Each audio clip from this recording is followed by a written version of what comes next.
We're gonna say, hey, everybody. Okay, hey, everybody. Uh, this, I'm gonna sit unless y'all care because there's only three of you today and there's only three extra people. Awesome. On our Zoom. So, this one is gonna be a little bit more generic. We're gonna talk a little bit about what your next steps are because you've gone through and y'all have done an excellent job going through resumes and talking about, LinkedIn internship, that kind of thing. I'm going to talk a little bit today about like job and internship search and how to kind of briefly go about it, and then what to do once you have that job or internship to kind of impress. And then we're going to walk through what your next steps are in terms of what action plan you want to make in terms of your involvement, academics, and your kind of career development stuff overall. And then we're going to have a super awesome guest speaker for like 5 seconds to tell you about this great leadership opportunity that we have in our office as well. And Nikki asked me and reminded me, if you haven't done any of your assignments yet, which y'all have been awesome and have shown up to things, so I'm hoping everybody's actually done that kind of work. But if not, we're gonna give y'all until March 11th. March 11th to kind of have everything put back together. Does that sound good? And if for some reason that is still not working, just email me or Nikki. We'll go from there. Okay, so we're gonna walk through briefly jobs and internships. I know a few of you have a part-time job, right? Anybody have an internship or kind of thinking about internships for maybe next year? Not even the summer, but like even next kind of fall, spring, that kind of thing? Ish, maybe next summer? Magical? Sorry, No. Nikki's never run the Zoom, guys, who's on Zoom, Okay. so Nikki's starting. Okay, so I want to walk through just briefly, and you guys have the tip sheets in front of you. But a little bit about where to look for jobs and internships. So there's a ton of different platforms for y'all to utilize. And they're all listed right here, but we're going to talk about two kind of main ones that our office uses to help students find opportunities. So the first one is called Clemson JobLink. It is a very neat, I like it, resource because it's our online recruiting platform. And what that means is that employers will post on Clemson JobLink hoping to fill that spot with a Clemson student or Clemson alum. So you already kind of automatically have a leg up over somebody else who may be applying straight from their website or something like that. We tend to have a relationship with that company. So we have a contact or recruiter, someone that we can follow up with if you have any issues. But then also it's kind of neat because it's all in one place for you. Again, they're hoping to fill that spot with a Clemson student, which is nice. All of our on-campus UPIC opportunities are posted on Clemson JobLink as well. So those are internships for your field. You talked about those earlier, this program. That's a weird way to say that. But so it's a really helpful kind of all in one place. It also tells you if employers are coming to campus for different events or networking opportunities. And it's where we list all of our employers that are coming to career fairs, things like that. Did anybody go to the career fair last year? It's okay if you didn't. We almost. You almost did. No, we talked ourselves out of it. That's okay. It's okay. That's okay. If it helps. I got sick of career fair as well. You also didn't show I up. also didn't show up I showed up to one day of career fair, so I was sick. So totally fair. For the future, just for y'all to think about, and no pressure, but especially kind of in sophomore year, even coming for just a tour. We had a couple students this time really utilize the tours where you don't have to talk to anybody if you don't want to. It's just a member of our staff that walks you through the fair and tells you kind of what to expect and what it looks like. If you want to talk to employers, they kind of make that introduction for you to one or two, which is kind of a neat opportunity. So love that y'all thought about it. Sorry you got sick, but next time, if you do want to wander in and you don't want to actually go up table to table, remember those tours are an opportunity as well. But it's overwhelming, especially as a freshman. I definitely did not go my freshman year. I think I walked in and then I did a lap and I walked straight up. So it's okay. So it's totally fair. Okay, but that is kind of the more Clemson JobLink side. The other thing that I absolutely love, it's called Career Shift. It's a web crawler. So instead of having to go to all these different companies, individual job posting boards, or even someplace like LinkedIn that we talked about last week, or Indeed or anything like that, it crawls the web and pulls everything related to your search in one place. It gives you contacts for the companies that you're, potentially interested in, and you give it all the filters. So if you're looking for, a research lab position in Dalton, Georgia, it's a random place, but think about like where you want to go. You give it all the information and it pulls anything and everything related. Okay. Then you can also use, is anybody ever thinking about working abroad? Cool. Cool. Okay. If anybody's working abroad on Zoom, think about Going Global is a really helpful resource because it allows you to actually utilize the job posting boards for that country that you're interested in. And then it also does this really neat thing called career guides for the countries you may be interested in. So it tells you what the job application might look in that country, what resumes might look like if they look different, what the interview process may look like.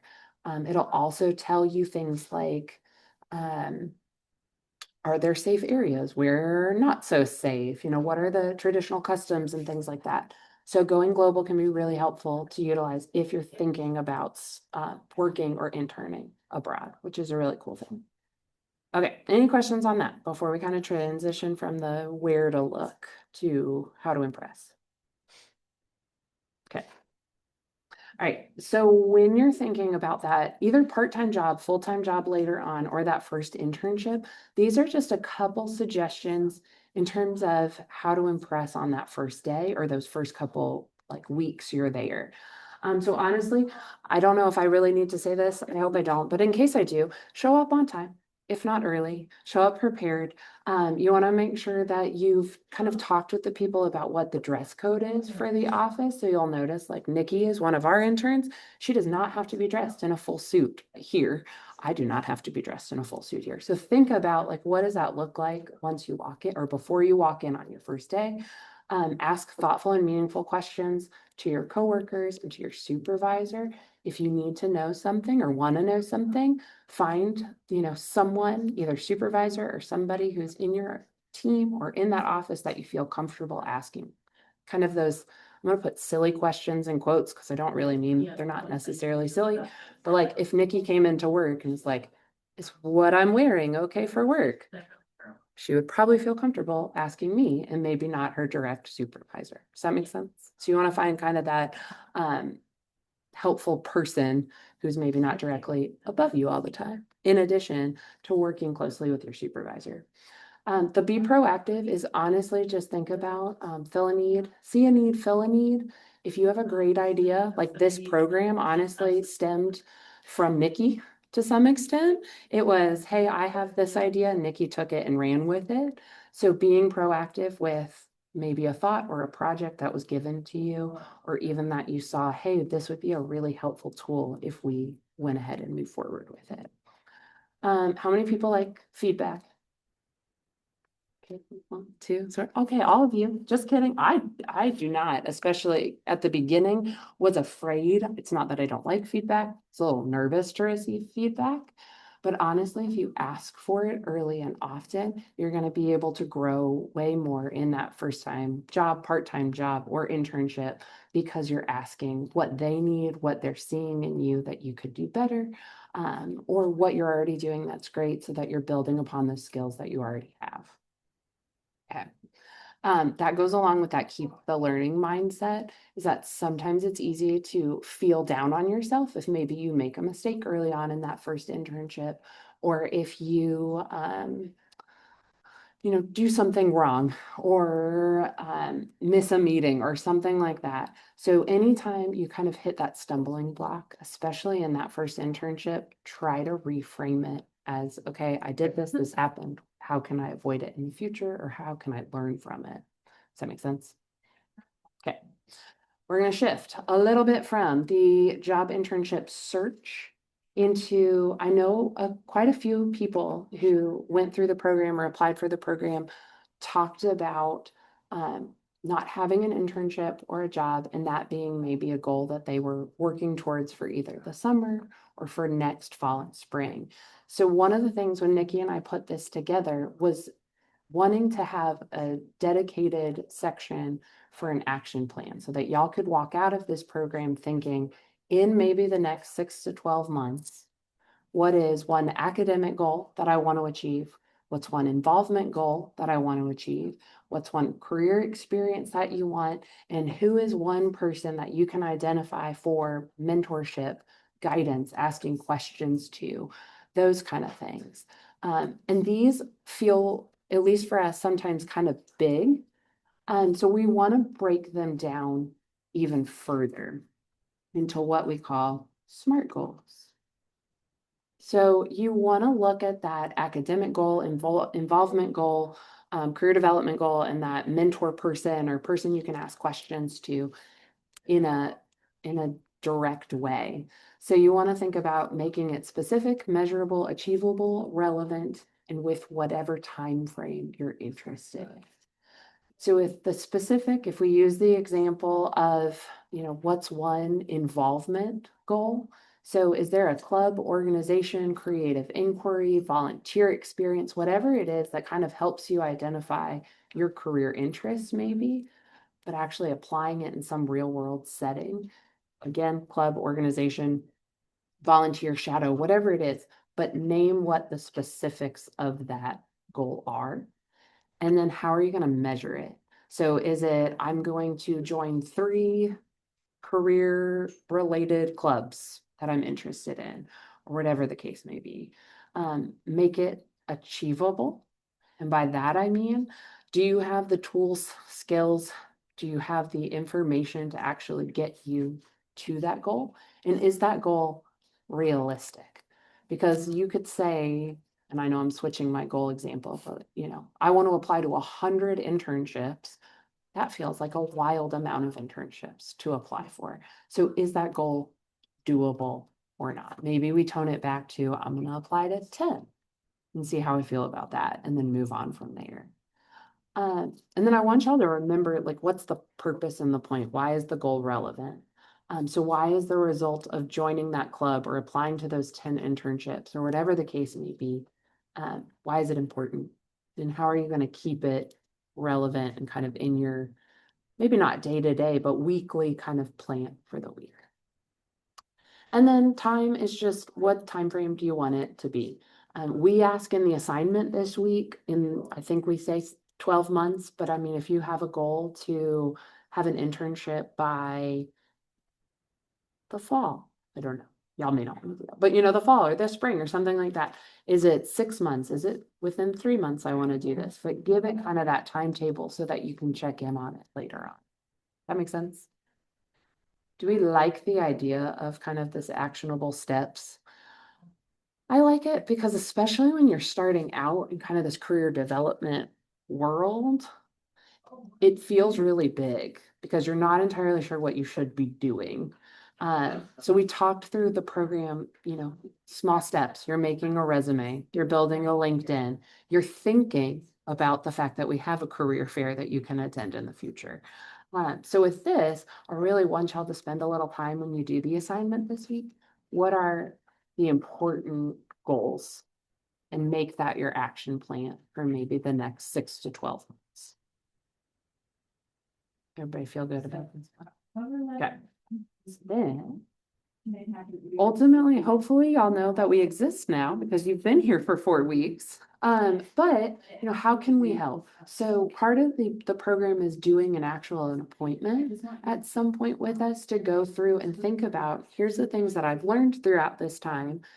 How can I, actually now set up an appointment based on something that I feel like I need more assistance with?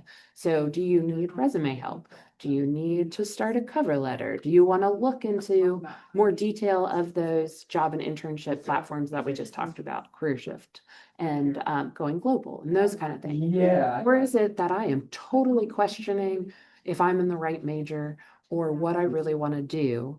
And think about, can I talk to one of us counselors about those things? We can help with any and all, even if it's not on this list up here. If you can think about it in terms of career development or your kind of, what do I want to do when I grow up journey, we're happy to talk through it with you. That makes sense. Anybody have questions on this? Like I said, and I know I've referred to the assignment a lot, but this one I think really ties everything that we've been talking about for the last couple weeks together, because it takes kind of a reflective piece of what do I really want to work on next in my next steps, and how tangibly can I do that? Okay. I'm going to steal Haley to come talk to y'all really briefly about this really cool opportunity that we have in our office to kind of help other people do what we've been talking about here. And while I grab Haley, I'm gonna let Nikki really briefly talk about like the March 11th due date and making sure all the assignments are wrapped up and that kind of thing. Okay. Okay. Got it. So, as you guys know, you've been doing assignments throughout this time. Let me think. Okay, this is week 4. Overall, everything week 2, week 3, week 4 is all going to be due on March 11th. By that time, we also want you to have made your appointment. That's the last required part, is making the appointment. We are hoping that you can make it for any time throughout the month of March, so it can be March 31st or whatever, but have the appointment made by March 11th. The last question on week 4's assignment is what's the date and the time, so we can kind of make sure you're on the right track. And like I said, if you missed week 2 or week 3, just go back, fill those out. They're still open. If you have any questions, you can email me or Alex, and we can kind of help with that. If you have any questions with the making an appointment process, we can also help with that. If March is really busy and you need to do it in April, that's fine. Just let us know and we can kind of make things work for you. Once you have finished all the assignments and made the appointment and attended the appointment probably, I have a badge. I can show a preview to the people in person of what it will kind of look like. We've been working on it for a while with Credly, who's a badging company, and it's been through a few different versions. Let me see if I can pull it up.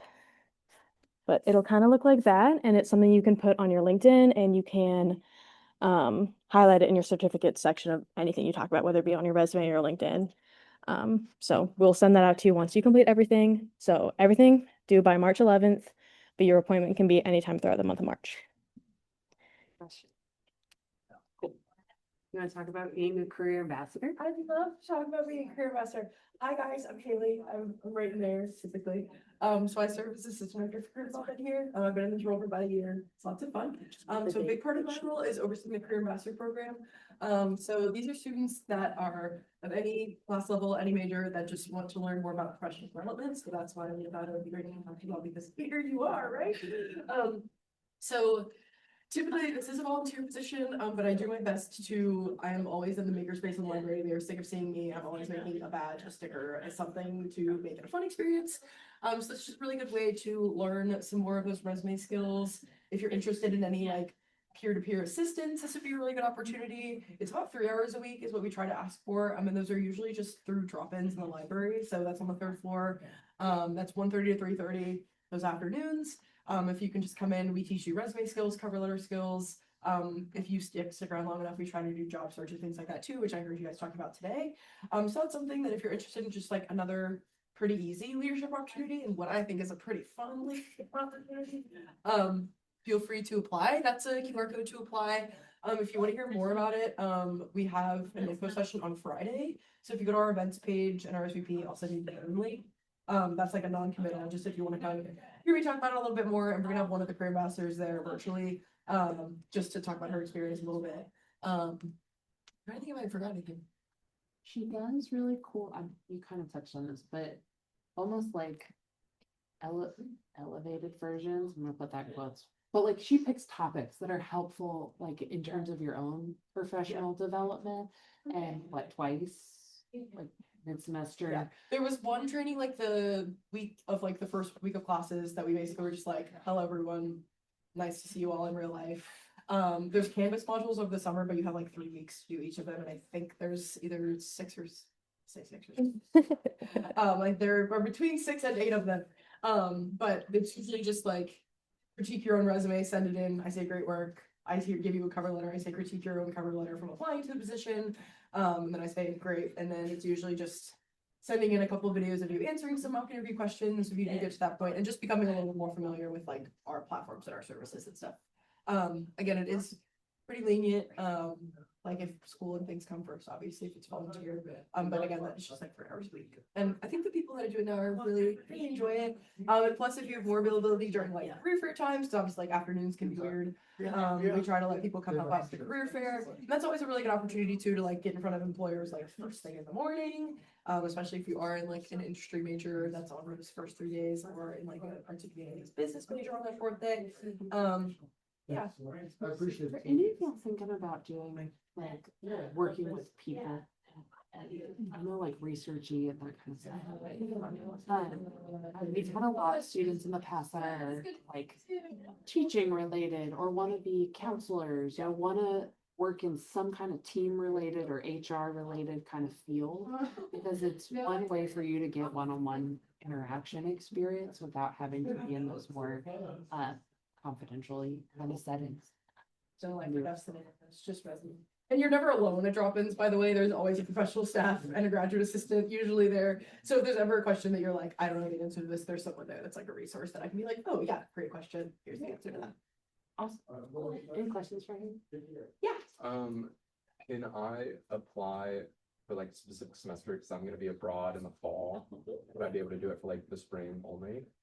We can figure that out. I'm pretty flexible with figuring out modules and stuff. I think you could probably still do or when are you leaving to go abroad? July. Okay. I could probably make it just so that you can do the modules later on.